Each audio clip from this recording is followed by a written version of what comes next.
Bonjour à tous, Numette avec vous. On s'occupe finalement de cette vidéo des vestiges de Galagos. On est bientôt à la fin de la deuxième période de ce nouveau format. Je n'ai presque pas commencé. J'ai fait 4 étapes. J'en ai encore... je fais 3 étapes, j'en ai encore 3 pour finir. Qu'est-ce qui a changé dans Galagos? Les salles, c'est toujours la même tête, le même design. Après, c'est vraiment des plus petites salles. Les couloirs sont plus... Des fois, c'est des salles où vraiment il y a des portails de chaque côté. Les mobs tombent les uns sur les autres. Et il y en a beaucoup à tuer. Il faut juste bien survivre, réussir à tout le monde. Où il y a des petits couloirs avec, pareil, des portails, des monstres qui arrivent de partout.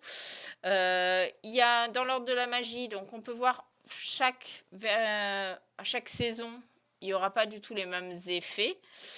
Donc, il faudra bien vérifier. Non, application de l'effet d'augmentation de mana, pas d'application de l'invincibilité sur les monstres, sur l'invocateur. Eux, ils ont réduction de cooldown sur les monstres lumière. Enfin, voilà, donc il y a des boosts d'un côté, des malus de l'autre, et il faut faire attention à tout ça.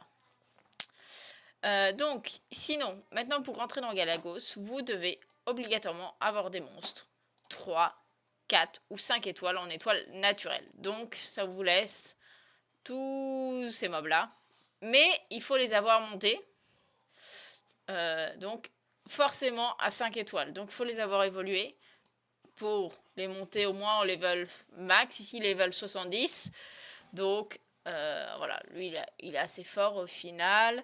Je lui ai monté ses compétences pour augmenter en puissance, je l'ai augmenté à un niveau max, donc il est à 63 000 de puissance, en ayant juste un artefact, et apparemment je lui ai mis des runes, voilà, qui traînent.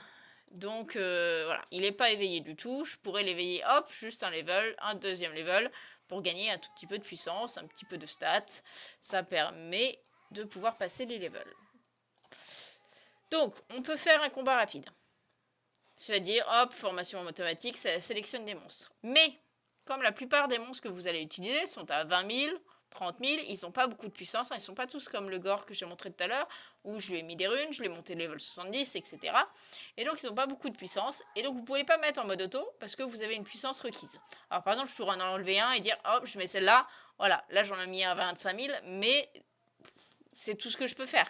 Après, si je l'enlève elle, et que je mets lui, là encore ça passe, mais je suis obligée, vous voyez, d'avoir des levels 60, 70, pour pouvoir que ça passe au niveau des combats. Donc, par contre, quand vous le lancez en automatique, vous pouvez prendre, hop, les persos que vous voulez. J'en ai pris 4, 3 à 24 000. Je peux lancer mon combat sans aucun souci. C'est la première zone.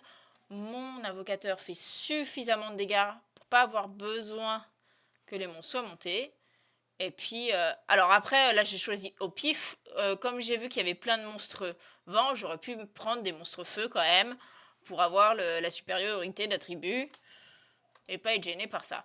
Vous voyez, donc il y a un portail derrière, donc il y a quand même pas mal de monde qui arrive de derrière moi, plus sauf qui arrive de l'autre côté, il y en a qui arrivent de partout. Donc qui tank, il y en a un qui va bientôt mourir par contre. Moi j'attends que mes sorts reviennent. Oh, là je vais pouvoir en éliminer un certain nombre. Voilà.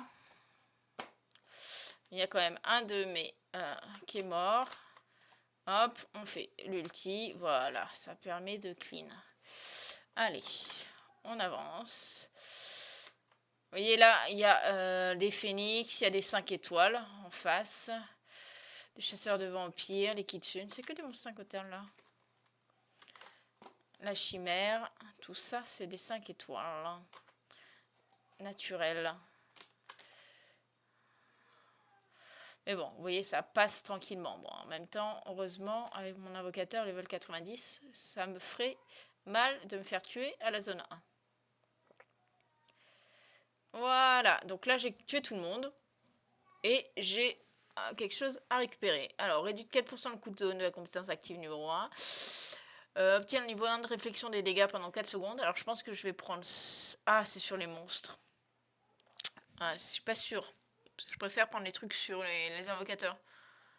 Une aura pendant 10 secondes, l'aura inflige chaque seconde des dégâts équivalents à 2,6% des PV max du lanceur. Ok.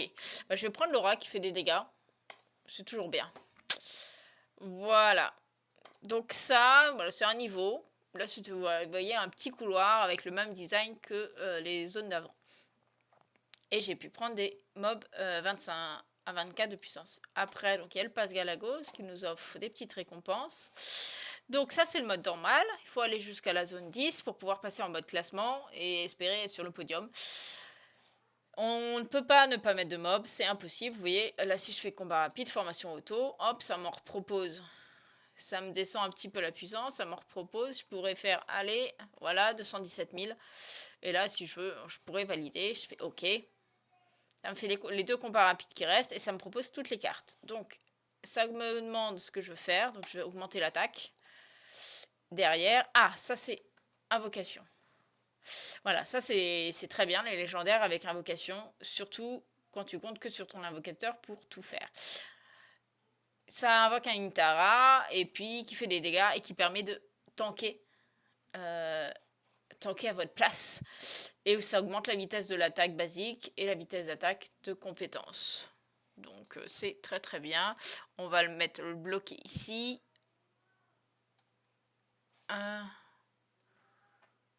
D'accord. Et ça, on va le mettre de côté parce que le truc que j'ai pris là, c'est de Feng Yang. Au moins la zone d'effet, la durée.